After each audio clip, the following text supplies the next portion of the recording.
TTF வாசனுக்கு marriage ஆயிடுச்சுங்க அப்படின்னு சொல்லி ஒரு வீடியோ ஒன்று வைரல் ஆகிட்டுருக்கு. ஸோ அந்த வீடியோ மட்டும் இல்லாமல் ஜோயா என்ன ஆனாங்க, இதை பற்றின நிறைய இன்ட்ரெஸ்டிங்கான விஷயங்களை தான் இந்த வீடியோவில் பார்க்க போகிறோம். அதுக்கு முன்னாடி நம்ம சினி சமூகம் சேனலை சப்ஸ்கிரைப் பண்ணாதவங்க மறக்காமல் சப்ஸ்கிரைப் பண்ணிவிட்டு பக்கத்தில் இருக்க பெல் ஐக்கனையும் மறக்காமல் ப்ரெஸ் பண்ணிவிடுங்க. டிடிஎஃப் வாசனுக்கு இன்றைக்கி மேரேஜ் ஆகிருக்கு அப்படின்னு சொல்லி ஒரு வீடியோ ஒன்று வெளியாயிருக்கு. ஆனால் அந்த வீடியோவை பற்றி 1 மந்த்துக்கு முன்னாடியே அவர் பேசியிருக்காரு. அவருடைய மாமன் பொண்ணு அவரை லவ் பண்ணி கிட்டத்தட்ட 5 வருட காலம் 2 பேருமே லவ் பண்ணி இருந்திருக்காங்க. இவர் ராஜஸ்தானில் இருந்ததாகவும் அந்த நேரத்தில் அவங்களுடைய மாமன் பொண்ணு வீட்டை விட்டு ஓடி வந்ததாகவும் அதனால் உடனடியாக எனக்கு மேரேஜ் ஆக போகுது, அதுவும் நாளைக்கே ஆக போகுதுன்னு நினைக்கிறேன்னு சொல்லி ஒரு வீடியோ ஒன்று வெளியிட்டிருந்தார் டிடிஎஃப் வாசன். ஸோ அது மட்டும் இல்லாமல் அதில் அவர் சொல்லும் போதே எனக்கு ரொம்ப பயமாக இருக்குது. அதாவது எனக்கு பயம் மற்றவங்க மேலெலாம் கிடையாது. நான் என்னுடைய மாமாவை அப்பாவாக பார்த்துக்கணுன்னு ஆசைப்பட்டேன். ஆனால் இப்போ இனி நடக்காதுன்னு எனக்கு நினைக்கிறேன். அதை நினச்சா தான் பயமாக இருக்குது. மற்றபடி எனக்கு பயம்லாம் எதுவும் கிடையாது. அவங்க ரொம்பவே ஸ்ட்ராங்காக இருக்காங்க. இப்போ அவங்க ஊன்னு சொன்னால் கூட 3 மாதம் எனக்கு டைம் கொடுத்து நான் ஒரு ஹீரோவாக படம்லாம் ரிலீஸ் ஆனதுக்கப்புறம் மாதம் பொண்ணு கேட்பேன். அப்போது எனக்கு தைரியமாக கொடுப்பாங்கள்ல, அந்த ஒரு நம்பிக்கையை நான் கொடுக்கணுன்றதுக்காக தான் இவ்வளோ நாள் வெயிட் பண்ணேனே தவிர மற்றபடி எனக்கு எந்த ஒரு பதட்டம் பயம் எதுவுமே இல்லை. அவங்களும் திரும்ப போக மாட்டேன்னு சொல்லிட்டாங்க. நான் அதுக்காகவே ராஜஸ்தான்லேருந்து கார்லேயே போனதுனால ரொம்ப ஈஸியாகிடுச்சு. இல்லைனா நான் எப்பவும் போல் மோட்டார்ஸ் வீலாக தான் போட்டிருப்பேன். கொஞ்சம் டிஃப்ரெண்ட்டாக யோசிக்கலான்ட்டு நான் என்னுடைய கெரியர் பற்றி யோசிக்கும் போது பர்சனல் லைஃபும் இப்படி ஆயிடுச்சுன்னு சொல்லி அவர் அந்த வீடியோவில் விளக்கம் சொல்லியிருப்பார். அது மட்டும் இல்லாமல் அவர் அக்ரிகல்ச்சரில் ரொம்பவே இன்ட்ரெஸ்டடாக இருக்கிறது அவருக்கு ரொம்பவே பிடிக்குமா.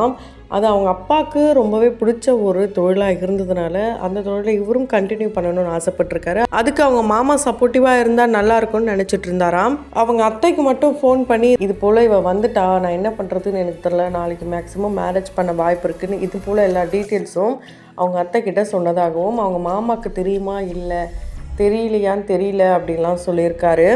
இந்த நிலையில தான் அவருடைய மேரேஜ் வீடியோ வைரல் ஆகிட்டுருக்கு. ஸோ கேரளா முறைப்படி குருவாயூர் கோயிலில் தான் நடந்திருக்கு. 1 மந்த்துக்கு முன்னாடியே நடந்த வீடியோவை இப்போ ரிலீஸ் பண்ணியிருக்காங்க.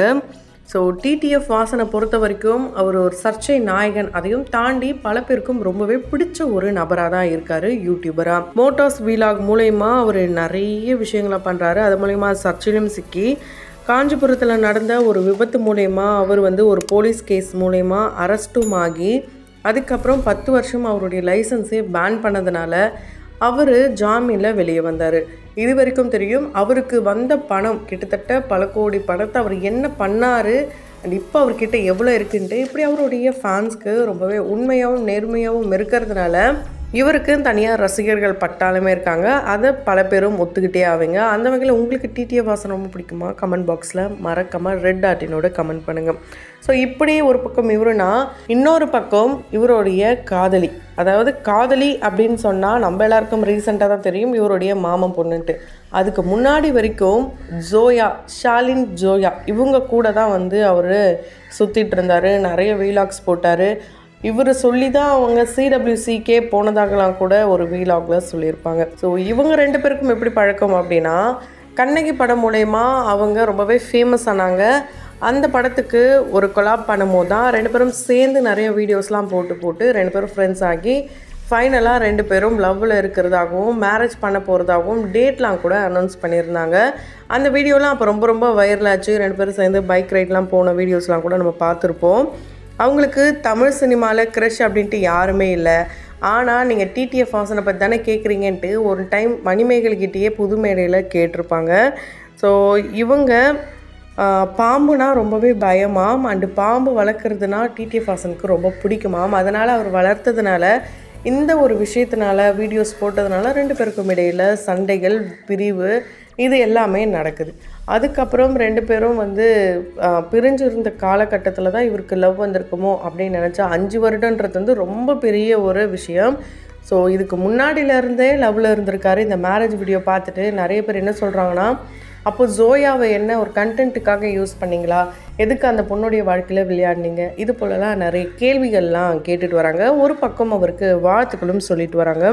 ஸோ இது போல் எல்லா உயிரினமும் அவருக்கு வந்து இந்த உலகத்தில் ஒன்று தானாம், அதனால தான் நான் வீடியோ எடுத்து போட்டேன், அதனால தான் நான் வளர்த்தேன்ட்டு அவர் விளக்கம் கொடுத்துருந்தாலும் அவங்க இதனால் பிரிஞ்சு போயிட்டாங்கன்ட்டுலாம் அவர் வந்து ரீசன்ட் டைமில் ஒரு வீடியோட எமோஷ்னலாக ஷேர் பண்ணியிருந்தார்.